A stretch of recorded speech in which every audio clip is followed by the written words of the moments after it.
పెళ్ళైనా పండగైనా వేడుక ఏదైనా పట్టు చీరల ప్రత్యేక వేదిక వారాహి సిల్క్స్. నమస్తే, వెల్కమ్ టు సుమన్ టీవీ. నేను పద్మిని. ప్రస్తుతంతో పాటు ప్రముఖ పంచాంగకర్త, వాస్తు జ్యోతిష పండితులు, హస్త సాముద్రిక నిపుణులు మేడుకొండూరు విశ్వనాథ్ ప్రసాద్ గారు ఉన్నారు. మాట్లాడదాం. నమస్కారం అండి. ఓం మాతాపితృ గురుభ్యో నమః. నమస్కారం సార్, విష్ణు సహస్రనామం సిరీస్ నిజంగా చాలా సంతోషాన్ని ఇస్తున్నటువంటి ఒక సిరీస్ ఇది. ఖచ్చితంగా ఎన్నో వీడియోస్ చేస్తూ ఉంటాం, కానీ మనసుకు దగ్గరైనవి ప్రజెంట్ చేయటం, వాళ్ళు రిసీవ్ చేసుకోవటం, ఇదంతా స్వామి అనుగ్రహం. ఖచ్చితంగా ఏమంటారు సార్? అవునండి.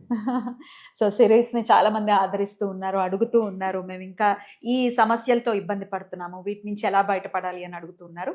సో వారి క్వశ్చన్స్ని ఆధారం చేసుకుని నేను వీడియోస్ అనేది చేయాలి అని అనుకుంటున్నాను. దానికి మీరు సహకరిస్తున్నందుకు ధన్యవాదాలు సార్. నమస్కారం. నాకు అవకాశం ఇస్తున్నందుకు మీకు ధన్యవాదాలు. సార్, వివాహం అనేది చాలా మంది కూడా ఇవాళ రేపు మనం చూస్తూ ఉన్నాము, చాలా ఆలస్యం అవుతూ ఉంది. సొసైటీ ప్రెషర్ అనేది చాలా ఎక్కువగా ఉంటుంది. ఫినాన్షియల్ ప్రెషర్స్ ఉన్నాయి అని అంటే వివాహం చేసుకోవడానికి ఒక రకమైన భయం, అమ్మో వచ్చిన వాళ్ళని ఎలా చూసుకుంటామని, which is the beautiful thought process. But వివాహం అనేది చేసుకోవాలి ఖచ్చితంగా. నారు పెట్టినవాడు నీరు పోయక మానడు అనేది మనం వింటూనే ఉంటాం. మరి స్వామి ఎలా అనుగ్రహిస్తారు?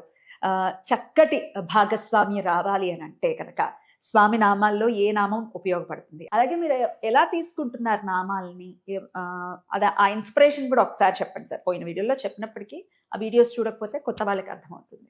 తప్పనిసరిగా అండి. ముందు మీరు చెప్పినట్లుగా వివాహం జరగకపోవటానికి, జాప్యం కావటానికి కారణం భయంతో అని చెప్పారు. ఇది భయం అనే దానికంటే ఎక్కువ మందికి అవేర్నెస్ పెరుగుతూ ఉండటం జీవితం పట్ల.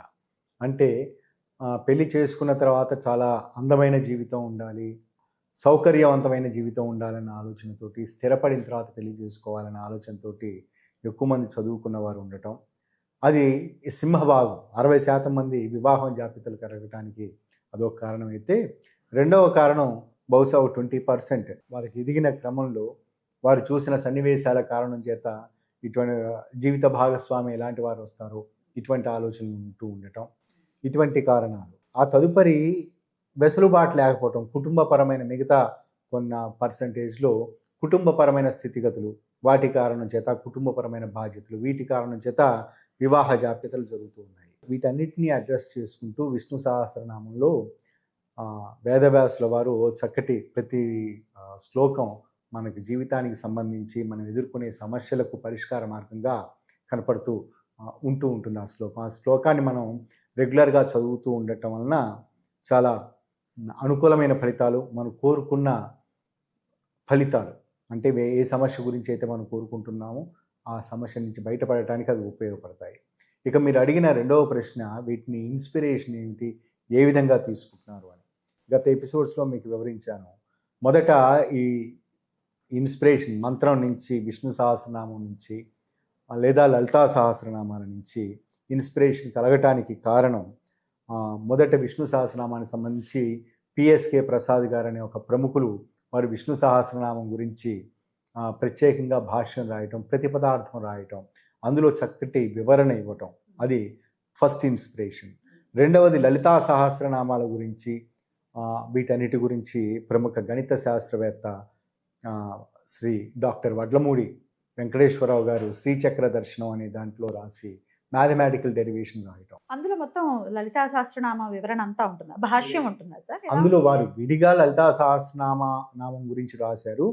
నేను బాగా ఇన్స్పైర్ అయినది శ్రీచక్ర దర్శనం అనే పుస్తకం ద్వారా.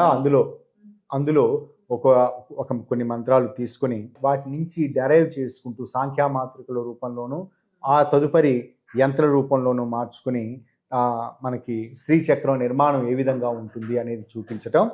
దాని తదుపరి పై వాల్యూ ఎంత, ఏ విధంగా డెరైవ్ చేయవచ్చు అని తనకున్న మ్యాథమెటికల్ నాలెడ్జ్ని వాటిని ఉపయోగించి అందులో ఎగ్జాంపుల్స్ ఇవ్వటం, ఇది చాలా ఆకట్టుకున్న విషయం. దీనికంటే పూర్వం మా గురువు గారు నటరాజ శర్మ గారు, వారి దగ్గర నేను మంత్రశాస్త్రం దానికి సంబంధించిన మెలకువలు నేర్చుకుంటున్న సమయంలో మంత్రం నుంచి, ప్రతి పదం నుంచి మనం సాంఖ్యామాత్రికలుగా దాన్ని న్యూమరాలజీగా ఎలా కన్వర్ట్ చేసుకోవచ్చు. మనం ఆధునికంగా వస్తున్న న్యూమరాలజీ పద్ధతుల ప్రకారం కాకుండా మనం ఆధునికంగా ఇప్పుడున్న పద్ధతులు ఏమిటంటే ఏబిసిడీలకు సంబంధించి ఏకి బీకి అంటే ఆంగ్ల అక్షరాలకి చేస్తూ ఉండటం. కానీ సంస్కృత అక్షరాలకు సంబంధించి చేయటం అనేది వారి దగ్గర నుంచి నేర్చుకున్నాను. దాన్ని ప్రముఖంగా ప్రస్తావించారు వడ్లమూడి వెంకటేశ్వరరావు గారు.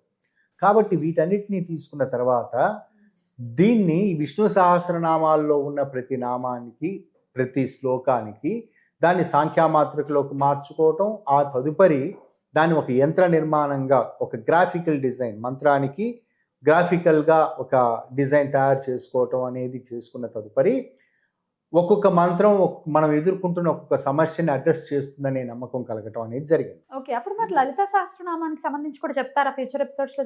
తప్పకుండా అండి. లలితా సహస్రనామంలో కూడా ఉన్నాయి. వాటన్నిటికి సంబంధించి లలితా సహస్రనామంలో ఇంకా అడ్వాన్స్డ్ గా కొన్ని మనం అప్లై చేసుకోవచ్చు. మ్యాథమెటిక్స్ ఆర్ మెడికల్ సైన్స్ సంబంధించి, లేదా ఆయుర్వేదానికి సంబంధించి అవి మన సమస్యల్ని కూడా అడ్రస్ చేస్తాయి. ఆబ్వియస్లీ. మరి అవి తెలుసుకోవాలనుకుంటే ఖచ్చితంగా కమెంట్ సెక్షన్ లో రాయండి. ఎస్, లలితా సహస్రనామంలోని కూడా మేము తెలుసుకోవాలనుకుంటున్నాం చెప్పండి అని చెప్పి రాయండి. మీ ఇంట్రెస్ట్ ని బట్టి చేస్తే ఇంకాస్త ఎక్కువ ఉత్సాహంగా ఉంటుంది. రైట్. వివాహ భావానికి సంబంధించి వేదవ్యాసులు వారు రాసిన విష్ణు సహస్రనామం, వారు ప్రకటించిన విష్ణు సహస్రనామం దాంట్లో 32వ శ్లోకం. ఈ శ్లోకాన్ని గురించి తాత్పర్యాన్ని, దాని గురించి వివరణ ఇస్తూ పిఎస్కే ప్రసాద్ గారు దానికి ఒక ప్రత్యేకమైన వివరణ ఇచ్చారు. సంసారానికి, సంసార బాధలకు, లేదా సంసారంలోని అనుకూలతలకు ప్రతి ఒక్కదానికి కారకుడు నారాయణుడు అని ఆ శ్లోకానికి మొట్టమొదటి ప్రతిపదార్థాన్ని గురించి రాస్తూ, సంసార సాగరంలో అనుకూలతలు పొందటానికి నారాయణుడి స్వరూపం ఉంటుంది అని ఆ తదుపరి ప్రతిపదార్థం ఇచ్చుకుంటూ భూత భవ్య భవన్నాథ పవన పావనో నలహ కామహ కామకృత్కాంత, అందులో కామహ కామకృత్కాంత అనే పదాన్ని విశ్లేషణ చేసుకుంటూ మనకి వైవాహిక జీవితానికి సంబంధించి సరైన జీవిత భాగస్వామి లభించటం అనే దాని గురించి కారకుడు నారాయణుడు అని వారి ప్రత్యేక విశ్లేషణ సంస్కృత పదాలకు అర్థం ఇవ్వటం జరిగింది. ఆ తదుపరి దాన్ని చదివిన తదుపరి ఈ మంత్రాన్ని, భూత భవ్య భవన్నాథ అనే మంత్రాన్ని నేను సాంఖ్యామాత్రికల రూపంలోను, ఆ తదుపరి యంత్ర రూపంలోనూ మార్చుకున్న సమయంలో, వాటన్నిటిని మార్చుకుంటున్నప్పుడు అది వివాహ భావానికి ఖచ్చితంగా సరిపోతుందని నమ్మకం ఏర్పడింది. ఆ నమ్మకం ఏర్పడిన తర్వాత చాలామందికి వివాహ జాప్యతతోటి ఉన్నవారికి ఇవ్వటం జరిగింది. వారు అనుకూలమైన ఫలితాలు, అంటే కొన్ని సందర్భాల్లో వివాహ జాప్యతకు సంబంధించి చాలామంది కన్యాపాశుపత హోమం ఇటువంటిదన్నీ చేయిస్తూ ఉండండి అని చెప్తూ ఉంటారు. అవి చేయిస్తున్న కూడా అనుకూలమైన ఫలితాలు రాని సన్నివేశాలలో నేను ఇటువంటి చెప్పిన సందర్భంలో వారు ఆచరించిన తదుపరి వారికి చక్కటి జీవిత భాగస్వామి లభించటం, వైవాహిక జీవితంలో అనుకూలతలు రావటం అనేది జరిగింది. మీకు విష్ణు సహస్రనామంలో చాలా ప్రావీణ్యత ఉన్నది, మీరు రోజు చేస్తూ ఉంటారని తెలుసు కదా. అందుకని 32వ శ్లోకం మీరు ఒకసారి ఉచ్చరించండి, దాన్నే ప్రకటిద్దాం. ఈ శ్లోకాన్ని రోజు 108 సార్లు చొప్పున ఎవరైతే వివాహానికి సంబంధించి ఎదురు చూస్తూ ఉన్నారో వారు ఏదైనా విష్ణుమూర్తికి అనుకూలించే భోగ వస్తువులు, అంటే భోగ పువ్వులు, అటువంటి పువ్వులతోటి, అంటే మల్లె పువ్వులుగా, మల్లెపూ కొంచెం సువాసన వచ్చే మల్లె పువ్వులతోటి, మగవారు కావచ్చు ఆడవారు కావచ్చు, అవి దగ్గరగా పెట్టుకొని మనం లక్ష్మీదేవికి సహస్రనామాలు ఏ విధంగా చేస్తూ ఉంటాం ఆ విధంగా మల్లె పువ్వులను కౌంట్ చేసుకుంటూ 108 సార్లు ఈ మంత్రాన్ని చదువుకోండి. ఇది 48 రోజులు ప్లస్ 48 రోజులు నేను ఆచరిస్తున్న పద్ధతి, అది నేను ఎవరికైనా చెప్తున్న పద్ధతి. దీంట్లో మీరు ప్రయత్నం చేయండి, ఆ విధంగా మీరు మంత్ర సాధన చేయండి. మీకు ఖచ్చితంగా మొదటి కొన్ని రోజుల్లోనే అనుకూలమైన సంబంధం దొరకటం, సుఖ వివాహం జరగటం. ఇదే పాయింట్ సార్, వైవాహిక జీవితం చాలా ఆహ్లాదకరంగా ఉండాలి. వైవాహిక జీవితం చాలా ఆహ్లాదకరంగా ఉండే విధంగానే జీవిత భాగస్వామి దొరికే పరిస్థితి. వీరి మనస్తత్వాన్ని అర్థం చేసుకోవటం అంటే వీరి బలాలను అర్థం చేసుకోవటం కాదు, వీరి బలహీనతలను కూడా అర్థం చేసుకొని యాక్సెప్ట్ చేసే వ్యక్తితోటి వీరికి వివాహం జరుగుతుంది. మానసికపరమైన బలహీనతలు కావచ్చు, లేదా ఆర్థికపరమైన బలహీనతలు వేటైనా కావచ్చు, దాన్ని అర్థం చేసుకుని వారితో సంచరించి వారితోటి చక్కగా ఉండే వ్యక్తితోటి వారికి వివాహం జరుగుతుంది, ఆడవారు కానీ మగవారు కానీ. కాబట్టి దీన్ని ఆ విధంగా చేసుకుంటూ ఉండవచ్చు. మీకు 32వ శ్లోకం ఒకసారి ప్రకటించండి, చదవండి. భూత భవ్య భవన్నాథ పవన పావనో నలః కామః కామకృత్కాంత కామ కామప్రద ప్రభుః. ఈ 2 లైన్లు మాత్రమే చదువుకోవాలి. అవునండి. ఎవరైతే వివాహం కావాలి అని అనుకుంటున్నారో వాళ్ళు చదవాలి. ఇప్పుడు డౌట్లు ఏమి అడుగుతారంటే, మా పిల్లల కోసం నేను చదవచ్చా అని తల్లిదండ్రులు అడుగుతారు. What is your answer? ఇది తల్లిదండ్రులు కూడా తమ పిల్లల గురించి చేసుకోవచ్చు. ఇది సంసారానికి సంబంధించి పరిపూర్ణత ఇచ్చేవాడు, సంసార సాగంలో ఇక్కట్లకు లేదా ఆనందాలకు వీటన్నిటికీ ఇక్కట్లను పోగొట్టేవాడు, ఆనందాన్ని కలిగించేవాడు విష్ణుమూర్తి అని ఒక ప్రత్యేకంగా దాని గురించి వివరణ ఉన్నది. కాబట్టి సంతానానికి వివాహం కూడా సంసారానికి సంబంధించిన విషయమే. కాబట్టి తల్లిదండ్రులు చేయొచ్చు, లేదా మన రక్త సంబంధీకులు సోదరులకు సంబంధించి మనం చేయొచ్చు. కాబట్టి పెళ్ళవలేదండి, మా అన్నయ్య కావాలి, సంకల్పం అలా చెప్పుకోండి. సూపర్ కంప్యూటర్ కి తెలుసు కదా ఆయనకు తెలియని విషయాలు ఏమిటి, కాబట్టి ఆ విధంగా చేసుకోవచ్చు. తప్పకుండా నియమాలు ఏముంటాయి సార్? ప్రత్యేక నియమాలు ఏమీ లేవు. సహజంగా మనం ఏదైనా మంత్ర సాధన ఒక కోరికతోటి చేస్తున్నామంటే ఆహార నియమాల పట్ల జాగ్రత్తగా ఉండటం మంచిది. మాంసాహారులు తినకుండా చేసిన సందర్భాల్లో చాలా అనుకూలమైన ఫలితాలు ఉంటాయి.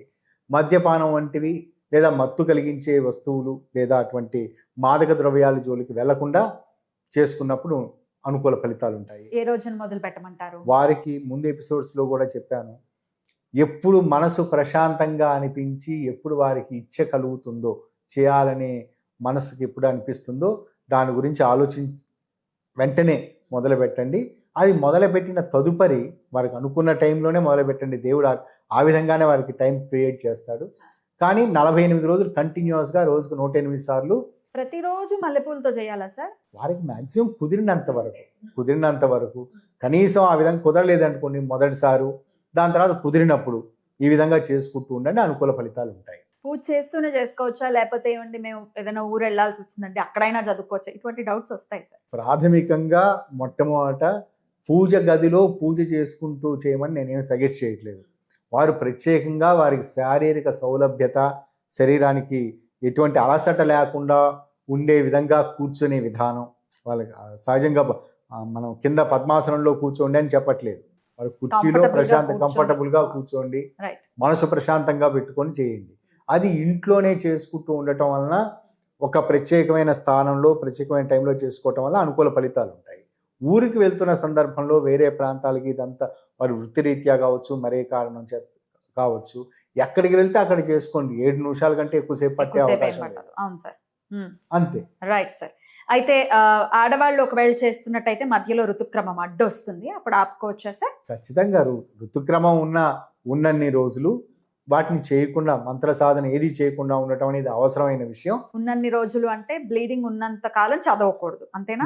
వారి శారీరక స్థితిని బట్టి ఉంటుంది. అన్ని రోజులు చేయకుండా మిగతా రోజులు కౌంట్ చేసుకోండి, మళ్ళీ కంటిన్యూ చేసుకోండి, అంతే. అంతకు మించిన ఇంకేమీ నియమాలు ఏమీ ఉండవు. అవునండి. రైట్ సార్, అద్భుతంగా తెలియజేస్తున్నారు సార్. ఖచ్చితంగా మేము ఎన్నెన్నో చేసేసామండి, ఏంటో మాకు ఏమీ పని చేయట్లేదు ఏంటి అన్న వాళ్ళకు కూడా ఉపయోగపడుతుంది అని చెప్తున్నారు. కాబట్టి స్థితికారకుడు ఈ స్థితిని వాళ్ళకి కలిగించాలని మనస్ఫూర్తిగా కోరుకుంటూ, సంసారకారకుడు కూడా విష్ణువే. ఆఫ్ కోర్స్ ఆయన ఏం కాదు, విశ్వం విష్ణుర్వ షట్కారో, విశ్వం మొత్తం ఆయనే. అద్భుతం సార్, చాలా బ్యూటిఫుల్ గా ఎక్స్ప్లెయిన్ చేస్తున్నారు. ఇది ఆయన అనుగ్రహంగా నేను ఖచ్చితంగా భావిస్తున్నాను, ఇది అందించడం ప్రేక్షకులకి అనేది. ఖచ్చితంగా మరొక్క మారు ప్రజలందరూ కూడా విష్ణు సహస్రనామానికి దగ్గర అవ్వాలనే సందర్భంగా మనస్ఫూర్తిగా కోరుకుంటూ, నెక్స్ట్ వీడియోలో సత్సంతానం కలగటానికి విష్ణు సహస్రనామాల్లో ఏ నామం మనకి ఖచ్చితంగా సహాయపడుతుందనే తెలుసుకుందాం. కృతజ్ఞతలు సార్. నమస్తే. నమస్కారం.